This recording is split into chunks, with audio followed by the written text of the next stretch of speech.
Oh, what's up GameLeapers? Coach Jizz here, and in today's video, well, this is an absolute banger because I'm going to be revealing the 5 most common mistakes we will make in our solo queue games that essentially stop us from climbing and achieving our goals. Now, I know what you're thinking. This guy actually calls himself the Jizz. Is he serious? Yeah, I am. But you also might be thinking, I've heard these all before, bro. There's no way you can tell me something I don't already know. I'm clamped for life. Well, after coaching for multiple seasons, players to rank 1 EU West, players from Diamond to Master and above, players from Silver to Gold and Bronze to Silver, all of these players, right, committed the same mistakes on and off the Rift that held them back. And before I share these with you, I want you to like the video if you don't believe me, and I would also love for you to check out our next level GameLeap website so you can unhard stuck yourself this season. If you want to master a champion, we have it. If you want to master a role, we have that. If you want to master running it down, well, we don't have that unfortunately, but join thousands of your fellow summoners who think the world is against them and get signed up. Links in the description and comment section. Now, the first big mistake that I saw in my students was the fact, and this is very groundbreaking by the way, so listen up, treating solo queue like a pro game. And I often see this from players in higher ELO in particular, and even some players in lower ELO. It's like they think the game they're in is decided by champ select in the drafts. I'm telling you right now, it really is not. Yes, you have counter picks and you have champions who will do particularly well into a certain team composition, but just having this mindset is so detrimental because you will think that before you even get into a game, it's already over. So no matter what you do, it's like there's no point in even trying because it's already GG in champ select. Sometimes as well in the pro scene, this isn't the case because not everyone is going to play like Faker. Players are going to make mistakes. It doesn't matter what champion they're on, knowing actually how to play your role is far more important than playing the actual champion you are on. Now, of course, there are certain intricacies that you have to know about and certain interactions and mechanics that you have to know for your champion that you're playing, of course. But generally, knowing how to play your role is far more important than knowing how to play that champion you're on. So if you have Smite, you're a jungler at the end of the day. And it doesn't matter, should I gank this person on Shaco, for example? It's, should I gank this lane generally? Would it be good on any jungler? And if the answer is yes, you go in and gank. Or you might be a mid laner, for example, and there's a roam bot lane you can make. You think to yourself, can I roam bot here and make a play? It doesn't really matter if you're on Kiana, LeBlanc, maybe even Vel'Koz or Xerath, you could do it because of your range. And I want to give you one more example here because I was talking to a Grandmaster jungler in EU West. So Grandmaster EU West, that's pretty good, right? And to simplify what happened in his game, he ganked a bot lane which had Xayah and Rakan on his team. Now Xayah and Rakan, if you didn't know, they're very good at scaling, right? Xayah takes maybe 2 to 3 items to really come online. Compare this to a Kai'Sa, who really comes online at 1 mythic item. Jhin doesn't take that long at all, so even if she has kills early on, it might not be that great. Now in the pro scene, let's say, if this Xayah was Reckless, for example, who had 3 kills after like 5-6 minutes, yes, that is probably GG. You know why? Because that composition, that pro team, is oriented around Reckless, around that Xayah. But in solo queue, can someone tell me any elo where they care about their AD carries? Maybe if you're like 1000 LP in Korea, that would be the case. But in 99.9% of games, no one is going to care about that Xayah getting fed. And the jungler who I was talking to has a point, right? Like if it's a pro game, of course, playing around that Xayah at that point is great. But in the solo queue environment, coordination really doesn't exist. That's why in the bot lane as well, AD carries have a support next to them. Even though it's the same length as the top lane, they need someone to hold their hand. They need someone to protect them from all the damage and CC in the game at the moment. That's why in pro games, they have that support next to them all the time. They have that jungler setting up kills for them, protecting them as well. But in solo queue, that just isn't the case. So in your next champ select, just because you get counterpicked, that doesn't mean it's over. Like it's not set in stone, right? You get counterpicked, so you automatically lose. No, of course not. If you pick Katarina into Malzahar, there are still going to be opportunities for you to roam. Maybe even kill Malzahar, maybe get a lead over the Malzahar. So in those champ selects from now on, worry far less about what champions are actually picked and worry about what's actually happening in that game at that moment in time. If the enemy champion missteps, it doesn't matter what champion they're on, they're misstepping. If they don't time their back correctly, it doesn't matter what champion they're on, they're mistiming their base. If they waste time by roaming somewhere on the map where they really shouldn't, it doesn't matter what champion they're on, they're wasting time. This is the macro part of the game, and I always tell students, you could have all the micro in the world, you are not going to get to the highest level without sound macro and a good mentality as well. So do not self-destruct in that champ select like damn one. Now the next common mistake that I see so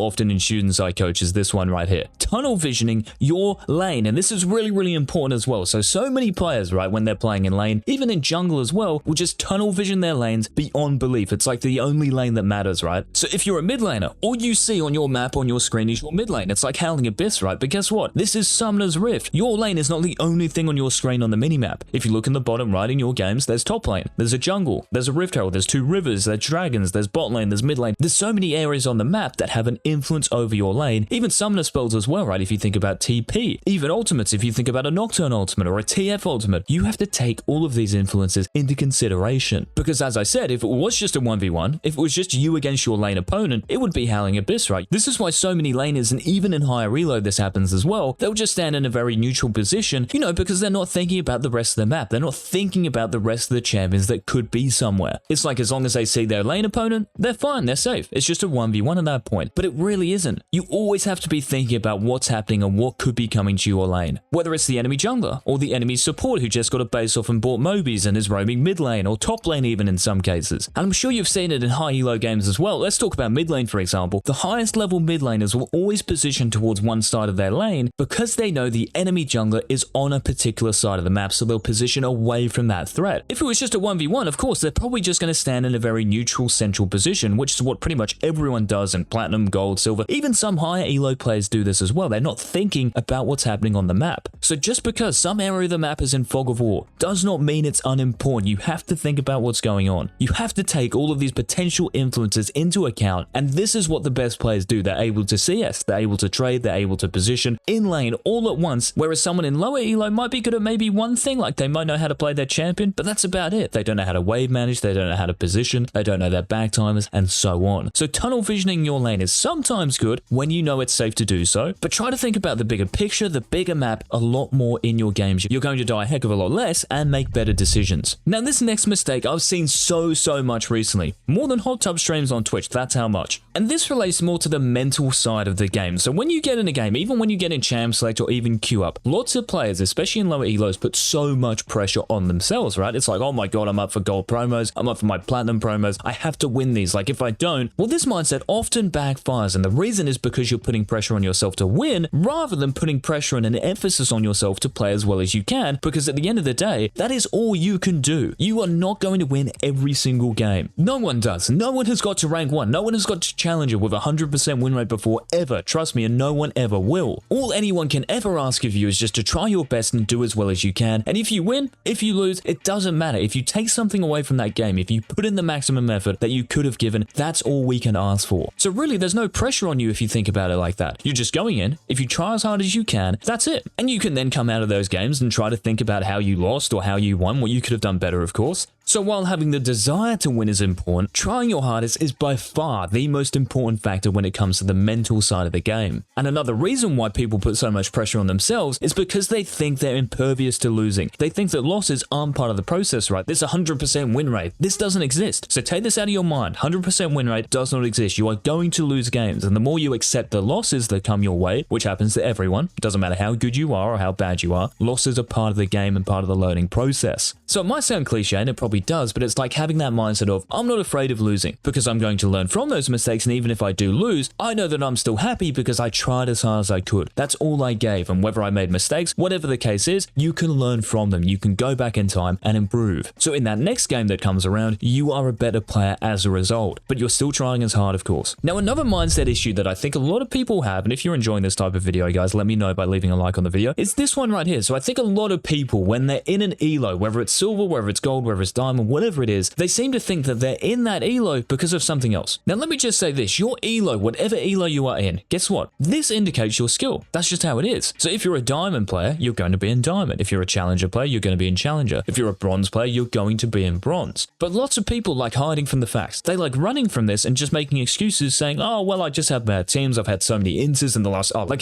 10 games, right? Like half of the games I've had, like, you know, my whole team's been running it down. But that really isn't the case. Like if we all play 100 games in a particular ELO, some of us are going to climb a lot more than others, right? And that level of inting teammates that lots of people like to talk about is going to balance out with people on the other team who end as well. So yes, you might have a bad run of games where your team's running it down. You might have a good run of games where your teammates are actually playing well and carrying you. But lots of players like to ignore that and focus on the negatives. And the fix to this is just to accept your ELO. Just to be honest with yourself, if you're in gold, you have to accept that you're a gold player right now, and understanding and being comfortable with the fact that you have to play at a platinum level to get out of gold. You have to play like a diamond level to get out of platinum, and so on. But because people make excuses, this really holds them back because they're expecting factors in a game that they can't influence to change, but this will never be the case. They're never going to change. You're always going to have an inting teammate. There's always something in the game that's going to happen that might tilt you. It's down to you how you respond to it. It's down to you if you want to improve or not. You know, it's like you're thinking you're in your ELO because of COVID-19 or something, right? You're thinking that these outside influences, the environment around you, your teammates, what's happening on the Rift, is at fault here, and you're putting on that mask and covering yourself up. Really, you should be looking at, that's a weird analogy, but really you should be looking at it like, this is me. This is the reason why I'm in this ELO. Like if you main Wukong, for example, right, and you're in gold ELO, there's a reason why there's a challenger Wukong out there. There is a reason why there's a diamond Wukong out there. That's because they're diamond players. You're in gold ELO because you're in gold ELO. You are a gold level player. So it might sound kind of brutal coming from someone, but the quicker you accept it, the quicker that you say to yourself, all right, I need to actually improve. I need to play at a higher level here. Actually, how you get to that higher level is another question, but the first step to improving, guys, is actually acknowledging that you do in fact need to improve. So accept your ELO. Now, just before I reveal this last common mistake, I want you guys who haven't already to check out our GameLeap website. It is the Jizz's last friendly reminder to do so. Like, we're uploading 20 videos a week, up to 20 videos a week. How crazy is that? You know, it's not 4, it's not 5, it's not 6, 20 videos. And these are there for you to indulge in, for you to improve, for you to pick the brains of the best players, the players that have made it to Challenger, the coaches that have coached Challenger players. This is it. It's all there for you on our platform. So get signed up, links down below. Now, this final common mistake I want to give you is one of the biggest. I think I've said that for every mistake, but it's true. These are really big mistakes. And this last one, the enemy champion, guys, okay, so your opposite number in that game is the most important detail on Summoner's Rift. Not even you. I didn't even care about what champion you're playing. You have to care about the enemy champion like you do about liking our videos as soon as they come out. That's the level of interest you have to have, right? So what do I mean by this? Well, let's say you're a bot laner, okay? Most players, when they play against a Blitzcrank, if you're an AD carry or a support, guess what? Blitzcrank is so annoying, especially in lower elos, because people get hooked all the time. Why? Because they're not thinking about that Blitzcrank. They don't think looking at the Blitzcrank and just thinking about the Blitzcrank and his potential in that lane is important. They're so focused on themselves and, oh my god, you know, I have to keep up with the Blitz GG stat in the top right for my CS, or I'm too worried about my support not playing like a pro player. You know, these factors, some players, if not most players, actually think they're more important than thinking about the champions they're against in that lane. This is why people will get hit by skill shots. This is why people will get caught out when they're not thinking about something. And when I coach junglers as well, let me give you another example here that will help to crystallize things. If I ever look at a student's game and I see that the enemy jungler is fed as and they've done the most damage and they've hard carried the game, I just ask my student,